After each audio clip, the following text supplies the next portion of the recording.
vice-premier ministre en charge des Affaires étrangères, Christophe Lutundula, a affirmé lors du point de presse de ce lundi sur la crédibilité de la MONUSCO que les assignations sont claires et que chacun s'ira face à ses responsabilités. Et puis, l'inspection générale des finances a fait état de droit ce lundi de 19 containers de matériel et équipements destinés aux travaux de construction du barrage de Katende qui sont abandonnés depuis 2017.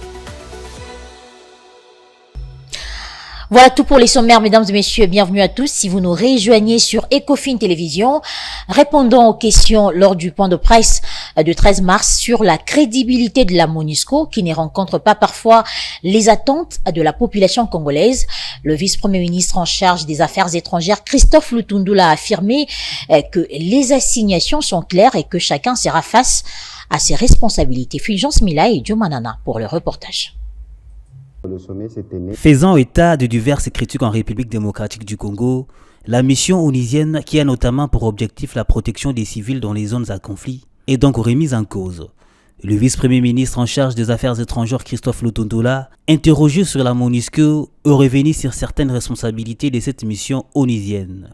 On est venu nous demander ce que nous pensons être nécessaire de faire pour que la MONUSCO soit crédible, que la MONUSCO et les Nations Unies rencontrent les aspirations des Congolais. Nous n'avons pas été, on n'est pas passé par 4 chemins, on a dit les choses de la manière la plus claire.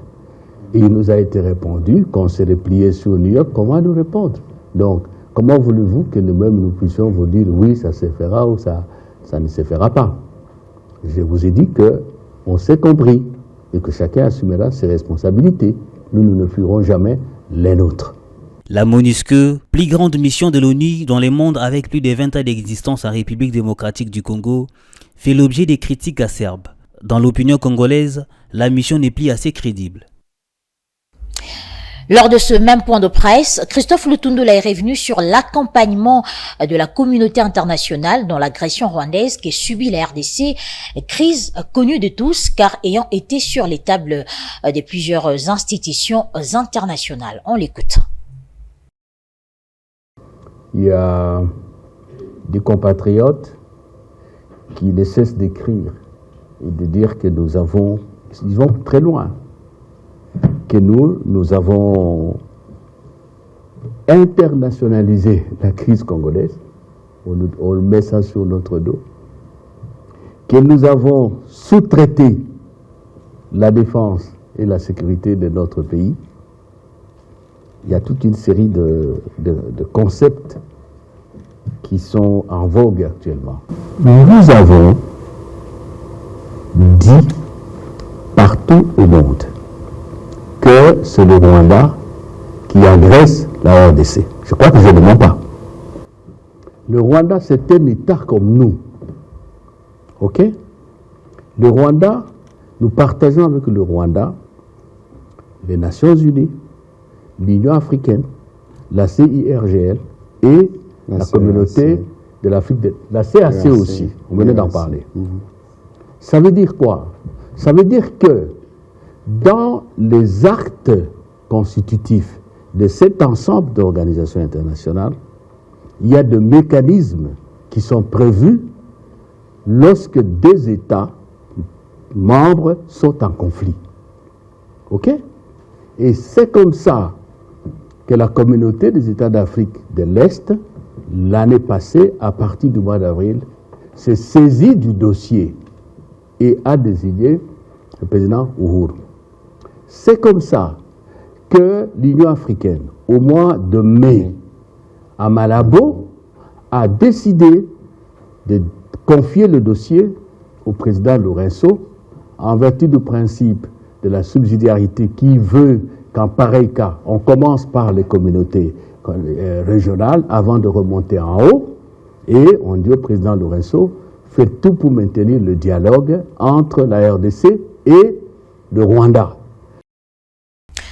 Autre chose à signaler dans ce journal, l'inspection générale des finances fait état de 19 containers de matériel et équipements destinés aux travaux de construction du barrage de Katende, mais abandonnés depuis 2017. L'annonce a été faite le lundi 13 mars 2023 par les services de communication de cet organe de contrôle administratif des finances publiques. Patrick Lumbala pour le commentaire. L'inspection générale des finances a, grâce à ses inspecteurs, découvert 19 containers remplis des matériels d'équipement destinés aux travaux des barrages des Katende dans la province du Kasaï central. Les informations recueillies sur place renseignent que ces outils de travail ont été abandonnés depuis 2017 dans un entrepôt dans la province du Haut-Katanga. Toujours dans la même province, 46 autres containers devant servir au même projet moisissent depuis 2015 au terminal de la Société nationale des chemins de fer du Congo, SNCC, au niveau des Lubumbashi. La centrale des Katende, située à plus de 75 km de la ville de Kananga, chef-lieu de la province du Kasaï central, et de 130 km de celle de Mbujimaï, avec une capacité totale de 64 MW, est destinée à desservir en énergie électrique l'ensemble des provinces de l'espace Grand Kasaï, notamment les provinces du Kasaï central et du Kasaï oriental. Les travaux de construction de ce barrage ont été lancés au cours de l'année 2021, après un long moment d'arrêt d'activité causé par des troubles liés au phénomène Kamwina-Nsapu. Pour rappel, en 2011, le président Joseph Kabila, en son temps, avait procédé au lancement des travaux de la construction du barrage de Katende, suite à l'accord de financement qui avait été signé entre la République démocratique du Congo et le gouvernement indien. Le coût global des travaux s'élevait à 280 millions de dollars américains, dont 168 millions à décaisser par l'Inde et 112 millions par la partie congolaise. Les travaux de construction de la route nationale numéro 1 au niveau du Congo central dans la ville de Manzangungu et les débuts des travaux de celle du port de Banana ont été exigés lors du dernier conseil des ministres. Le président de la République a rappelé l'engagement pris depuis 2021 portant construction de la route nationale numéro 1 au niveau de Manzangungu dans la province du Congo central. Le ministre de la Communication, Patrick Muyaya, est revenu sur la question avec plus de précision. L'importance du dit projet de construction de cette voirie va au-delà du rôle classique d'une route. Considérant les avancées enregistrées, notamment dans le processus de passation de marché, le président de la République a chargé tous les intervenants aux étapes ultérieures de la procédure administrative de traiter ces dossiers avec diligence.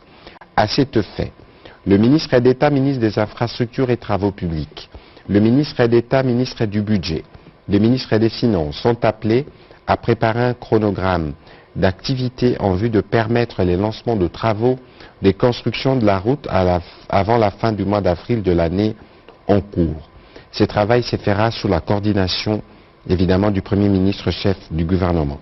Le début des travaux de construction au port de Banana a été également évoqué. Les porte-paroles du gouvernement ont souligné l'importance économique de ces ports en eau profonde. Le président de la République est de nouveau revenu sur les avancées enregistrées dans le cadre de l'exécution de la convention de collaboration portant concession d'un service public sur le port en eau profonde de Banana.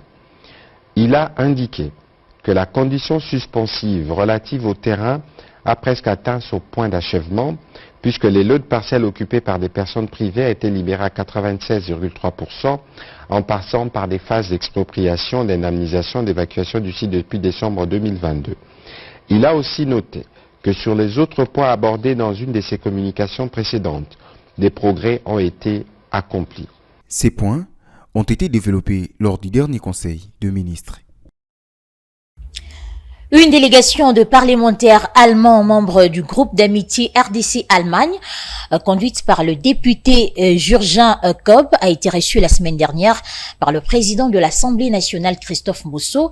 C'était une occasion pour ces élus d'évoquer les questions autour de la coopération entre les deux États. Un commentaire de Claude Kungou. Cette délégation en visite auprès du Parlement congolais et autres autorités du pays pour s'enquérir de la situation qui prévaut dans la partie est de la RDC. Le speaker de la Chambre basse du Parlement, Christophe Mbosso, a expliqué à ses hôtes les drames que vit le peuple congolais à la suite de l'agression rwandaise avec ses stupéfiants du M23. Il a également sollicité à l'Allemagne d'être les porte-étendards au sein de l'Union européenne pour plaider la cause de la RDC. Au sorti de l'audience, le chef de la délégation, le député allemand George Kub, dit avoir été accueilli pour la première fois par le président de l'Assemblée nationale. Il a précisé qu'ils sont là pour renforcer la confiance et la coopération entre les deux États. Nous devons coopérer sur un pied d'égalité, a insisté le chef de la délégation. Quant à la guerre d'agression qui inflige d'atroces souffrances aux Congolais, le Parlement allemand ont fait savoir que la voix de la RDC a atteint le monde. Ils attendent les sanctions sincères de la part des Nations Unies et de l'Union européenne contre le Rwanda. La dépréciation du franc congolais constatée depuis peu en République démocratique du Congo n'a pas laissé indifférent le chef de l'État qui, lors de la 90e réunion du Conseil des ministres, a exigé des mesures pour stopper la spéculation et la dépréciation de la monnaie nationale. Sur la question, un spécialiste en économie a appelé ce mardi le pays à se doter d'une politique monétaire efficace. Reportage de Igor Biwaka rendu par Claude Kongou. Pour ce spécialiste de la monnaie et économiste, il revient à la Banque centrale de s'imposer pour arrêter la spéculation et la dépréciation du franc congolais. Et la Banque centrale qui savait qu'ils allaient le faire, a cassé ça tout de suite. Pour dire le taux est à 1580 fois, affiché partout, communiqué partout. Mais pourquoi ça? Et j'ai dit sur mon Premier ministre, Monsieur le Premier ministre, vous avez compris maintenant le problème? Est-ce que vous avez compris d'où vient le problème du taux de change? Parce que Tibala, il est vivant, il m'a appelé dans son bureau pour me dire, mais dites-moi à Somo, est-ce que c'est pas le masse de débat que vous avez appliqué pour que le taux baisse? J'ai dit non. Et j'ai dit à mes collaborateurs, le sous-gestionnaire de crédit, le conseil financier, je leur ai dit, je ne toucherai pas mon salaire en dollars. La portion du salaire du directeur de cabinet qui est payé en dollars, payez-la moi en francs congolais. Ils ont dit, mais c'est pas possible. C'est ce que je vais faire. C'est un message fort. La Banque centrale doit être capable d'envoyer des messages forts à l'opinion. L'ancien directeur de cabinet de l'ancien Premier ministre Bruno Tshibala dit avoir maîtrisé en son temps la dépréciation de la monnaie nationale en s'imposant sur le marché d'échange en 2016. Par les erreurs de la Banque centrale. C'est pas de la spéculation. Les gens profitent de votre ignorance. Les gens profitent du fait qu'il y a un vide à la Banque centrale et ils font la loi. Qu'est-ce que vous voulez? Qu'est-ce que vous entendez par vide de la Banque centrale? Qu'est-ce que vous entendez par vide de la Banque centrale? Toute personne intelligente sait que la Banque centrale n'a pas de politique monétaire. Voilà. Toute personne intelligente le sait. Il n'y a aucune politique monétaire à la Banque centrale. Aucune. Déjà, la Banque centrale, elle applique une théorie monétaire qui n'existe pas, contradictoire. Non pas contradictoire, mais contraire à la théorie monétaire. On enregistre en ce moment une véritable spéculation du taux de change. Pour mettre fin à cette situation, principalement les dollars américains, elle compte également redynamiser la collaboration avec l'association des cambistes et de faire respecter la loi qui organise les secteurs des cambistes. Faut-il craindre l'éruption du volcan Nyamulagira dans la province du Nord Kivu? Selon l'Observatoire volcanologique de Goma, les données actuelles de la sismicité indiquent un mouvement des magmas et de faible profondeur, allais-je dire, vers les cratères du centre de ce volcan les plus actifs de la chaîne de Virunga. Jonathan Bakele nous en dit plus. Situé à Goma, dans la province du Nord Kivu, les volcans Nyamulagira y en passent un temps en éruption.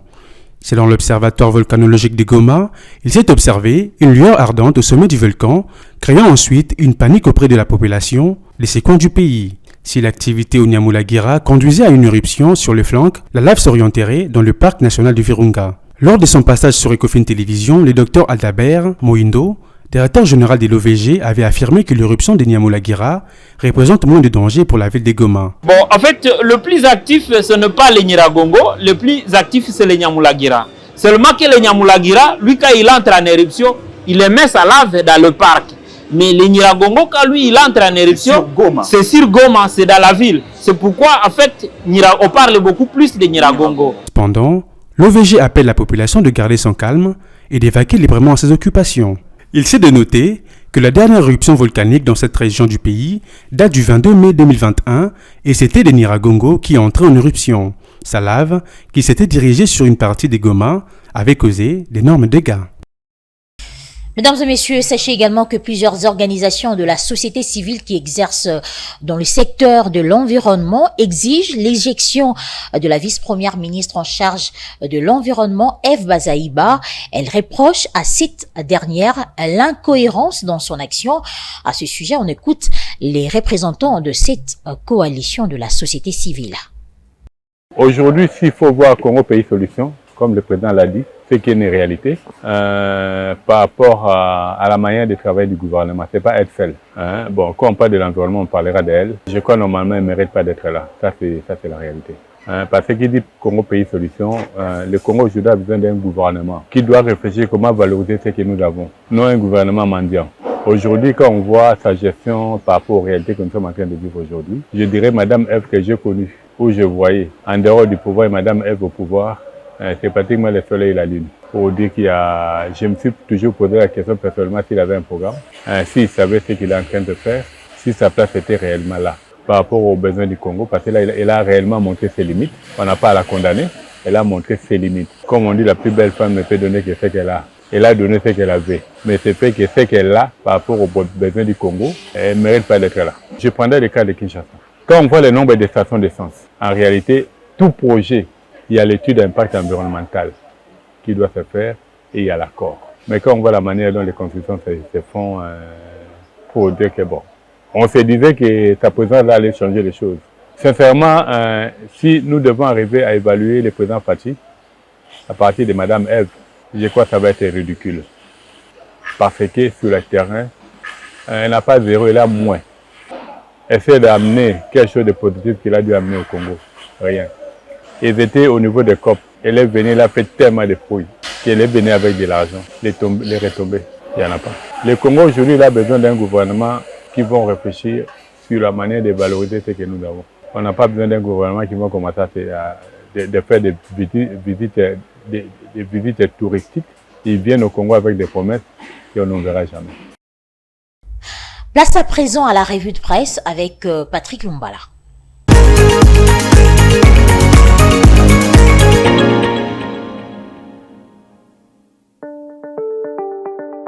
Bienvenue dans cette revue des presses économiques. Débutons cette revue à la 6e page du quotidien L'Avenir qui titre Ouada, Kinshasa abrite un atelier de promotion des modes alternatifs des règlements de différends.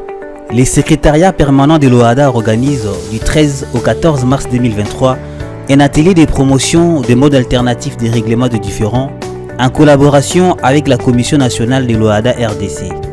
Dans le cadre du programme d'appui à l'intégration régionale et à l'investissement en Afrique centrale, cet atelier sera suivi d'une autre importante réunion à Kinshasa qui consiste en une lecture technique de la révision de l'acte uniforme portant organisation des procédures simplifiées, des recouvrements et des voies d'exécution qui incarnent l'essentiel droit de l'OADA.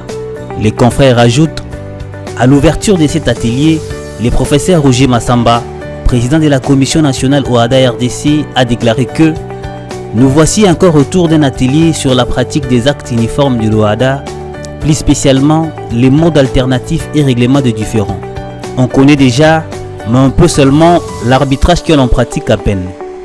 Et d'ajouter, les choix de ces thématiques se justifient par l'évolution des textes de l'OADA. Poursuivons cette lecture des journaux Paris ce jour avec l'agence congolaise de presse qui note à la page numéro 10. Les agents de régie financière ont été rassurés lundi du paiement de leur prime de performance de l'exercice 2022 à la fin du mois d'avril de l'année en cours, indique un communiqué du ministère des Finances parvenu à l'agence congolaise de presse. Les quotidiens rajoutent dans la même ligne mobilisation accrue de recettes en 2022. Par ailleurs, le ministre des Finances a, au cours de la réunion mensuelle de mobilisation de recettes qu'il a présidée, félicité ces entreprises sous sa tutelle pour la mobilisation accrue de recettes publiques en 2022. Les recettes réalisées du 1er janvier au 10 mars 2023 sont de 2363 milliards de francs congolais répartis de la manière suivante. 768,3 milliards de francs congolais pour la DGDA, 1124,8 milliards de francs congolais pour la DGI et 468,8 milliards de francs congolais pour la DGRAD. En outre, les recettes en février étaient de 2122,9 milliards de francs congolais. Comparé aux recettes de janvier et février 2022, les recettes de la DGDA et de la DGI connaissent un accroissement respectif de 25% et 13%. pour la DGRAD, il a révélé qu'il s'observe une stagnation due principalement à l'organisation tardive des missions de contrôle qui ont débuté au dernier trimestre de l'année passée. Cet effet, Nicolas Kazadi a instruit les régies financières de continuer les recouvrements de différents dossiers contentieux dans le respect des procédures et encourager la DGDA à mettre en place les mesures prises pour la fraude douanière dans les secteurs d'importation du carburant. Cette revue se clôture avec Forum des As qui signifie à sa 12e page « Les chauffeurs ignorent les tarifs de l'hôtel des villes ». Depuis la publication par les gouverneurs de la ville de Kinshasa d'une nouvelle tarification des transports en commun à Kinshasa, dans ces différents itinéraires, on observe quelques perturbations dues notamment au mécontentement des biens des conducteurs qui estiment que l'autorité urbaine n'a pas tenu compte de la réalité sur les terrains en fixant cette nouvelle tarification. Il faut dire que ces nouveaux tarifs interviennent plus de 5 ans après, une longue période qui a donné libre cours à l'anarchie dans un secteur parmi les plus bouillants et désordonnés du pays, mais l'un de plus névralgique.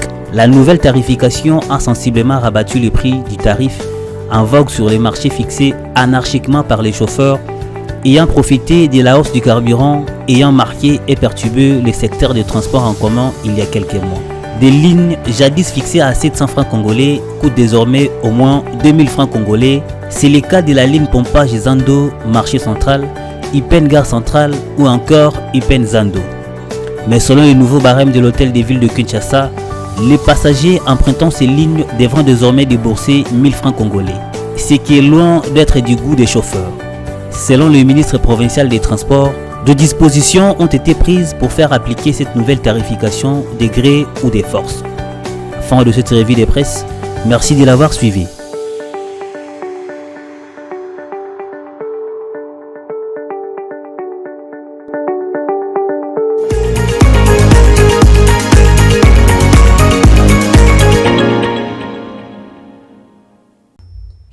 Tout de suite, le rappel des titres.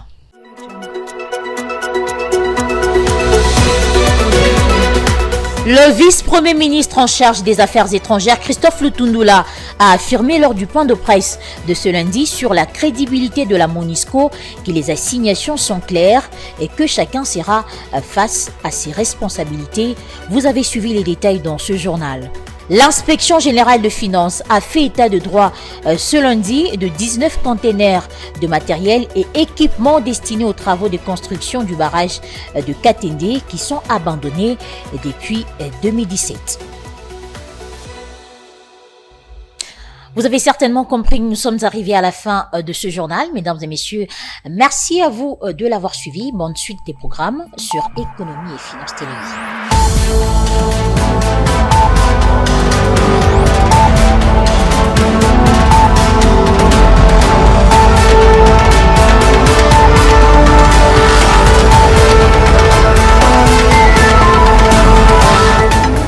Dans une sphère médiatique, essentiellement tournée vers des contenus généralistes, où l'originalité n'a plus sa place au chapitre, où le secteur de l'économie et finances, pourtant poumon d'un État, sombre dans les oubliettes, voici enfin Ecofin Télévision. Économie et Finances Télévision, votre chaîne thématique essentiellement économique, vous offre un contenu original. Nous traitons des questions monétaires, commerciales, énergétiques, minières, pétrolières et environnementales. Notre créneau, vous proposer des informations, des analyses, des perspectives et prévisions économiques. Ecofin Télévision vous permet également de comprendre la coopération entre les États et les institutions, sans oublier l'épineuse question de la dette. Ecofin Télévision, tout savoir sur les investissements, les échanges commerciaux, la balance commerciale et la balance des paiements, le taux d'échange, l'état des lieux de la lutte contre les détournements des finances publiques, la coopération bilatérale ou multilatérale. Ecofin Télévision vous explique comment l'économie nationale est directement liée à l'économie mondiale. Notre particularité fait notre originalité. C'est pourquoi nous disons Ecofin Télévision, mieux que savoir sur l'économie et finances, comprendre.